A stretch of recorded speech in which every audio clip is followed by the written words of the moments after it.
Muy bien, continuando con nuestro repaso de corriente alterna, es muy importante hablar acerca de las propiedades de los conductores. Entonces, lo que ustedes han visto hasta ahora, de lo que han trabajado en sus análisis de circuitos y lo que han visto en la parte técnica, es que usted puede tener básicamente tres tipos de componente. Entonces, ustedes han trabajado con este componente que está acá, con este componente que está acá y con este componente que está acá. Lo importante en este momento es discutir lo siguiente. ¿Será que la resistencia eléctrica es exactamente este componente? ¿Será que la capacidad eléctrica es este componente que está acá? ¿Será que la inductancia es este componente que está acá? Pues ustedes saben que no, ya vimos en clase que no. Entonces, ¿realmente qué es la resistencia? Vamos a ver. Vamos aquí para señalar acá. Miren, la resistencia realmente es esto que está acá. ¿Sí bien? Eso es lo que realmente es la resistencia. La resistencia es una propiedad de los conductores que tiene que ver básicamente con tres cositas. Esto que está acá, que se llama la resistividad, la letra griega rho. Esto que está acá, que es la longitud del conductor. Y esto que está acá, que es el área de la sección transversal. Entonces, de acá que concluimos que una resistencia no solamente es un tubito con lineecitas de colores, sino una resistencia puede ser hecha de alambre, puede ser hecha de metal. ¿Está bien? ¿Qué es lo importante en ese caso para poder variar la resistencia? Hay que tener control sobre la longitud y sobre el diámetro o calibre del alambre. Si yo quiero hacer un elemento que tenga mucho más resistencia que la que me puede brindar un alambre, entonces ¿qué hago? Pues sencillo, cambio Rho, o sea, cambio el tipo de material mediante el cual está hecha la resistencia y con eso puedo fabricar una resistencia de cualquier valor. Ok, bueno, ¿será que la capacidad es esta lentejita con patas que está acá? Pues ustedes ya saben que no. Entonces, ¿a qué sería igual entonces nuestra capacidad? Entonces, nuestra capacidad realmente es eso que está acá. Bien, nuevamente, es una propiedad de los conductores que tiene que ver básicamente con tres cosas. Con epsilon acá, la letra griega de epsilon, que recibe el nombre de permitividad. Básicamente es una característica del dieléctrico con el cual está hecho el condensador. Tiene que ver con el área de las placas metálicas que conforman el condensador y tiene que ver con D, que es la separación entre esas placas metálicas. Entonces, a esta forma de construir, a esta geometría, de construir esa estructura metálica, ¿está bien? Se le asigna una propiedad llamada capacidad eléctrica. Bien, y ahora, esto que tengo acá es la inductancia. Bueno, ya sabemos que no, definitivamente no.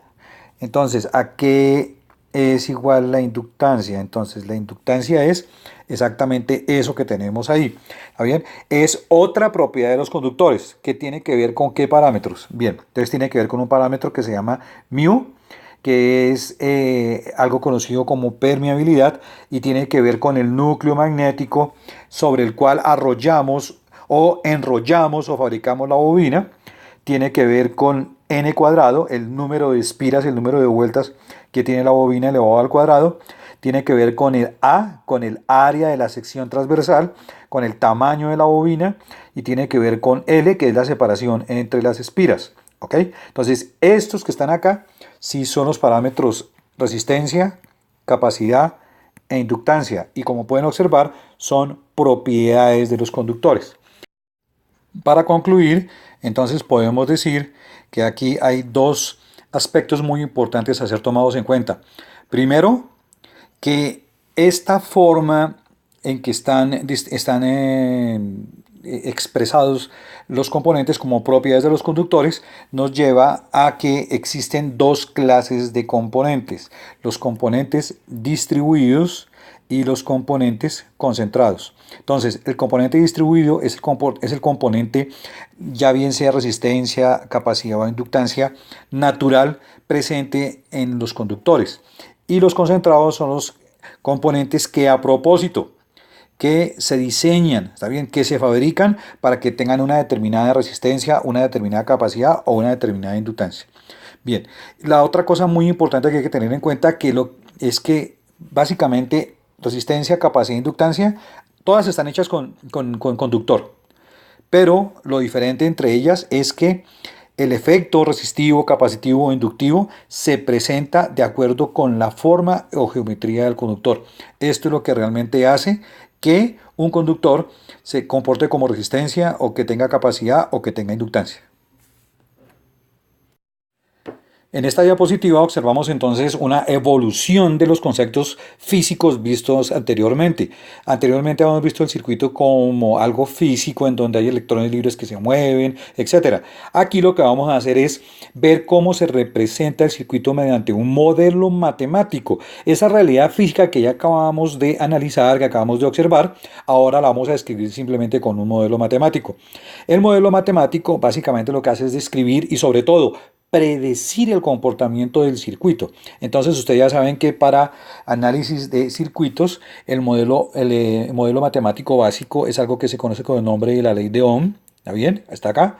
Entonces vemos que en un circuito que tiene una fuente con voltaje, que tiene una resistencia, bien sea concentrada o distribuida, y que debido a eso se presenta una corriente eléctrica. Entonces, en ese circuito, básicamente la representación que yo puedo hacer de él es utilizando el modelo de la ley de Ohm. ¿Qué dice la ley de Ohm? Que la corriente por ese circuito es proporcional al voltaje aplicado, pero que también la corriente por el circuito es inversamente proporcional a la resistencia aplicada al circuito. Entonces, eso nos lleva a que la corriente es tanto directamente proporcional al voltaje como inversamente proporcional a la resistencia. Ustedes recuerdan que eso se los enseñaron con un triangulito, ¿no? Aquí está el triángulo de la ley de Ohm.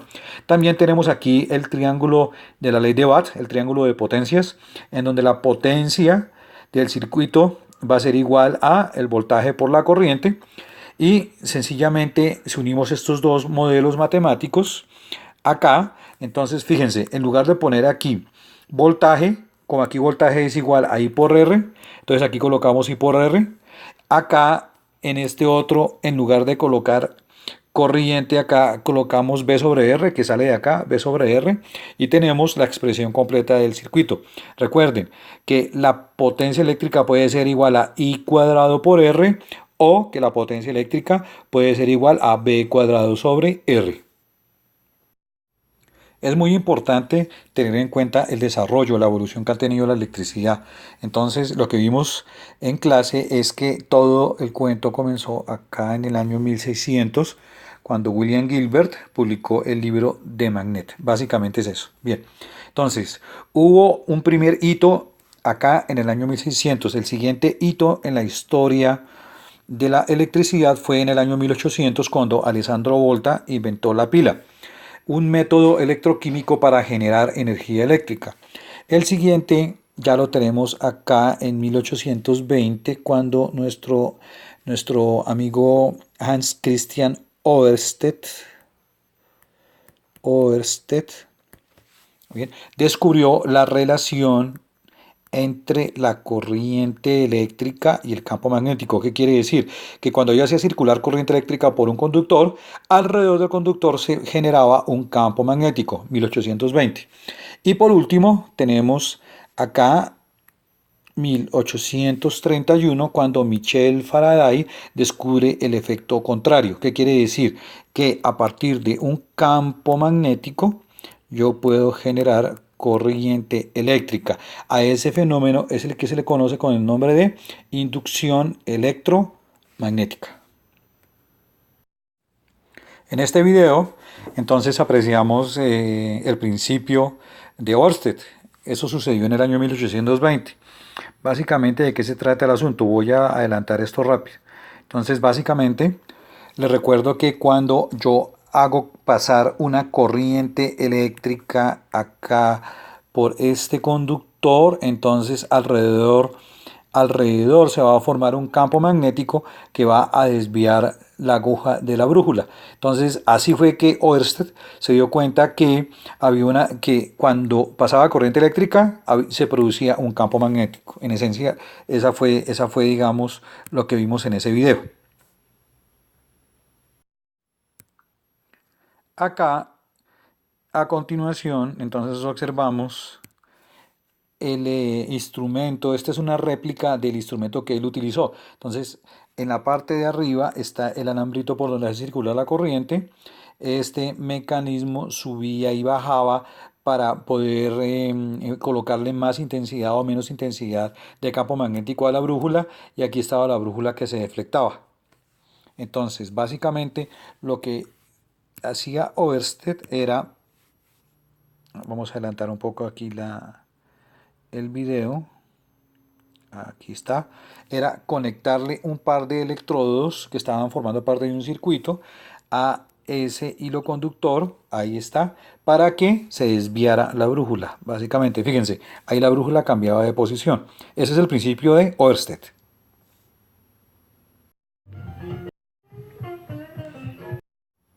En este video, que yo considero que es sumamente importante, entonces estábamos revisando el principio de la inducción magnética.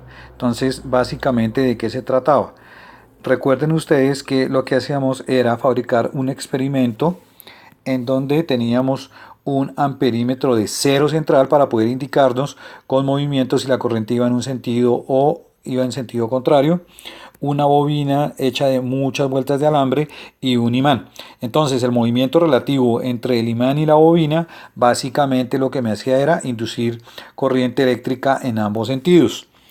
Pero había una cosa que sí era sumamente extraña, digámoslo así, y que es muy importante cuando consideramos la inducción magnética, y es, voy a tratar de adelantarlo por acá.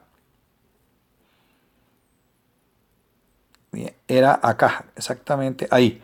Cuando yo dejo el imán colocado dentro de la bobina y no lo muevo, entonces observo que aquí el resultado es cero corriente. Por lo tanto, para que haya inducción magnética se requiere movimiento relativo entre el campo magnético, el generador del campo magnético, en este caso el imán, y la bobina. Eso es algo indispensable.